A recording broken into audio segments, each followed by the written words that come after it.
Hi friends, నమస్తే అండి. చూడండి, ఇక్కడ వచ్చేసి చికెన్తో అయితే శాండ్విచ్ అయితే చేసుకుందాము. ముందుగా చికెన్ని సన్న సన్న పీసులు కట్ చేసుకొని అందులో కొంచెం వెల్లుల్లి, కారపొడి, అలాగే ధనియా పౌడరు, మిరియాల పొడి, కొంచెం వచ్చేసి ఇది ఉంది కదా దానిమ్మ జ్యూసు, దానిమ్మ గింజల రసము, అలాగే ఆలివ్ ఆయిల్ వేసుకొని పెరుగు కొంచెం వేసుకొని బాగా కలిపేసుకోవాలన్నమాట. నిమ్మకాయ కూడా యాడ్ చేసుకోవాలి. కలిపేసి ఒక గంట అయితే పక్కన పెట్టేసుకోవాలి.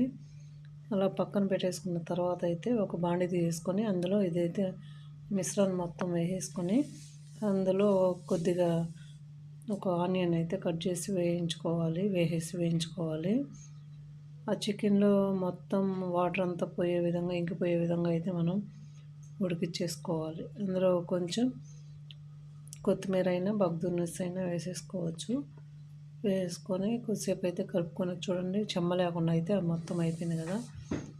ఇందులో వచ్చేసి క్యారెట్ ఉంటాయి కదా, కళ్ళు క్యారెట్, అలాగే పచ్చిమిరపకాయలు వేసుకొని కాలీఫ్లవర్ ఆ కలర్లో ఉండేది వేసేసుకొని బాగా కలుపుకోవాలి.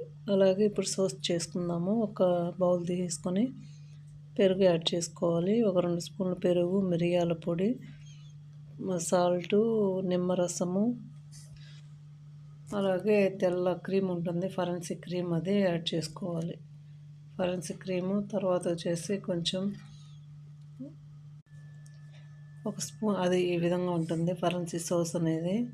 ఫరెన్సిక్ సాస్ వేసేసుకున్న తర్వాత అయితే నిమ్మరసం కొంచెం యాడ్ చేసుకొని, అలాగే అర్ధ అన్నమాట బాటిల్లో చూపిస్తున్నాను చూడండి, ఈ విధంగా ఉంటుంది అర్ధ అనేది.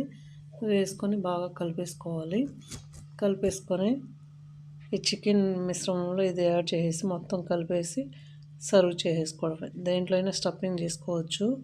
కొంచెం మొజరెల్లా చీజ్ కూడా వేసుకోండి. ఇది వచ్చేసి ఇలా లోగా ఉన్న అదంతా మొత్తం కొంచెం తీసేసుకొని దాంట్లో స్టఫింగ్ చేసుకోవచ్చు. కొబ్బరి రోటి దేంట్లోకైనా. ఓకేనా ఫ్రెండ్స్, అలాగే కొంచెం ఇలా వెయిట్ చేసుకొని సర్వ్ చేసుకోండి. Thank you for watching. Please subscribe my channel.